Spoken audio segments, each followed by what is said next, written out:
Thank you. All right, so that was the management of DB Corp talking to us about what transpired in the quarter gone by, but he is positive on the volume growth going ahead. But for this, let's put the spotlight on Syrma SGS. The company did come out with its numbers. Don't look that great because the stock is also down almost 2.5% as we speak right now. But what's the outlook going ahead? Let's understand all of that with Mr. J.S. Gujral, who is the management of Syrma SGS, joining us on the show. Hi, very good morning, Mr. Gujral, and thank you so much for your time. And first up, when I look at your numbers, your quarter four revenue was slightly below the guidance, and that was a bit of a disappointment. Help us understand that what is the outlook going ahead, what led to that revenue miss, and even your margins. They actually exceeded, the EBITDA actually exceeded FY26 guidance, but what worked well for you on that front and why there was a miss on the revenue front? We normally take business on an analyzed basis, quarter on quarter. We don't do that. But specifically coming to Q4 of this financial year, you see there was a Middle East crisis, the logistics, the supply chain. These 3-4 issues coupled with a softening in the smart metering segment in India sort of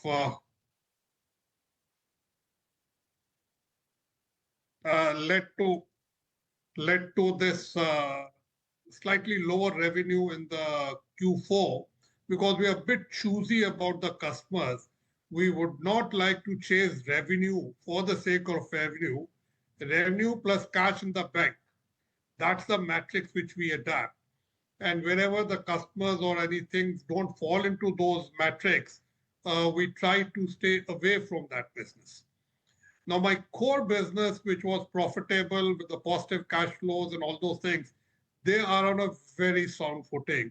And as you will see, while there's a slight softening of the top line, the margins have improved and cash flow has improved. We have delivered a 53% free cash flow of operating EBITDAs. My working capital cycle has come down from 69 to 63 days. And if I was to exclude Alcom to compare apple to apple from 2 years, from 69 to 58 days. Based on the order book which we have got, we are very confident that going forward in the FY27, we should be able to give a 30% growth on 3 critical parameters, which is the revenue, EBITDA, and profits, PBT or PAT. So those are the 3 metrics which we would deliver on in FY27 as we have delivered in FY26. Okay, so that sounds optimistic, Mr. Gujral. Help us understand that given the volatility in raw material prices, what level of pricing pass-through do you currently have with customers, and how should we think about the impact on margins and your working capital going ahead? See, we have achieved the operating margin of 12% this year, 11 point some. We are guiding a 10% plus, 10 to 10.5% margin for the next year, primarily taking into account these volatility in the metal prices, the supply chain constraints, the logistic constraints because of the continuing conflict in the Middle East. As the quarter passes by, once there is a sort of stability returning to these markets, we would revise our guidance if it required at that point of time. But going forward, we believe that we are on track to give anything between 10.5% to 11% EBITDA margins in the current year. All right, but along with that, Mr. Gujral, your export crossed 1,200 crores during FY26 and continued to grow strongly. Could you share which geographies and product categories were seen to be contributing the most to the export growth, and how meaningful could this India-EU FTA be for Syrma over the medium term? You see, our exports have crossed the 1,200 crore mark in the current year, and the geographies primarily are Europe and North America. And the verticals are medtech, industrial, and little bit of automotive. Automotive exports for the first time this year, automotive electronic exports have crossed the 125 crore mark. We believe we are on track to increase the export revenues from the current level of 1,200 crores to about 1,500 crores going forward in the current year, which would represent about a 25 odd percent increase, 20-25% increase in the current year, 30%. So we should be crossing the 1,500 crore mark exports this year. Okay, and Mr. Gujral, I'm just looking at your segmental performance. The industrial segment growth has been softer. What has led to this, and will this growth pick up in FY27? See, the industrial segment in this quarter has been slightly soft, essentially because of the smart metering segment in the domestic market. My export industrial segment is going pretty strong. The smart energy metering segment is currently visiting facing some volatility, and we are very choosy about the business and businesses which result into elongated cash flows. We try to avoid that. Having said that, for the coming year, my order book is about 6,500 crores, out of which industrial is about 25 odd percent. So I see the thing over a year stabilizing. We don't look businesses on a quarterly lens.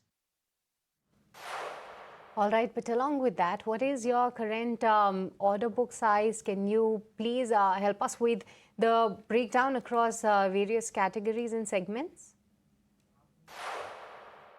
See, my current order book is around 6,600 crores, 6,600 plus crores. And the breakup, automotive is about 29%, industrial about 25%, consumer 30%, IT and railways 10%, and healthcare and medtech 5%. Okay, and also can you give us the contribution then that you're expecting from Elcom this year over FY27? See, in FY26, Elcom has contributed approximately 171 crores to our revenue and about 52 odd crore rupees to our EBITDA. Going forward, we believe that in the current year, that is FY27, this 151 crores could go up to 270 odd crores, 270 to 80, and with the EBITDA of about 70 to 80 crores. All right, but let's talk about your segments then, because automotive, industrial, healthcare and defense continue to gain share in the overall mix. How do you see the ideal portfolio mix evolving over the next 2 to 3 years? See, these two verticals are the dominant, industrial and automotive. Medtech is small but growing. My medtech business has registered a very healthy growth of 36% this year or FY25, and I expect in the current year it will continue to demonstrate that level of growth with high margins. Consumer, we are consciously restricting it to 30%, and if for a minute I was to exclude consumer from my portfolio, my growth has been 38%. Consumer grew by only about 8%, and that was a conscious decision. So the core verticals, which are high margin yielding, are intact and growing at a very healthy 25, 30, 35% growth. My automotive, for example, this year has grown by 39%, FY26, and I expect it to grow by around 30-35% going forward. Right, and Mr. Gujral, lastly, Syrma SGS and Premier Energies, they've recently terminated the proposed K-Solar acquisition. Can you elaborate on some of the reasons why this deal fell through, and how does now what's your plan to build its presence in solar inverters and renewable energy?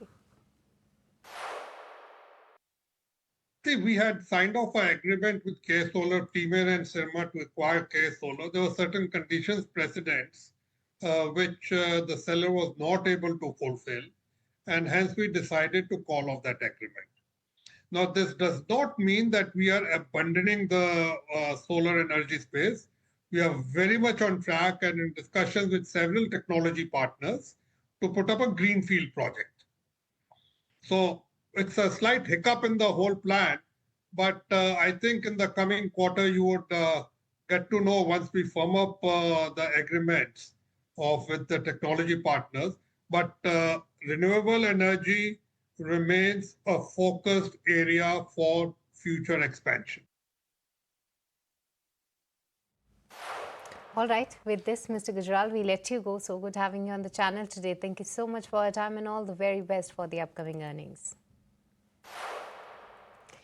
All right, but with this, viewers, before we wrap this edition of Midcap Masala, let's take a quick look what the markets are up to. So Nifty 50 is now seen to be flirting with the levels of 23,600. Let's see whether or not Nifty manages to hold on to that level. But pressure continues on Nifty Bank as well, which is trading below that 54,000 mark for itself. But yes, of course, the oil and gas counters, they continue to be, and especially the upstream companies, they continue to be the top gainers. ONGC is the top gainer with almost a 6.5% jump coming in on ONGC. Even Oil India is now up almost 9%.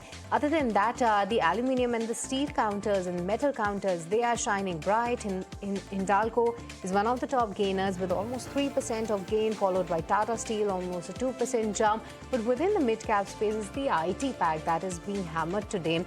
All the mid-cap IT companies, be it Persistent, Emphasis, Coforge, which was one of the star performers of recent times, that is under pressure. Let's see whether or not there is some recovery in the IT space. But with this, viewers, it's time to wrap this edition of Midcap Masala. It's a goodbye from me and Snehi and the entire team who put the show together. Thank you so much for tuning in.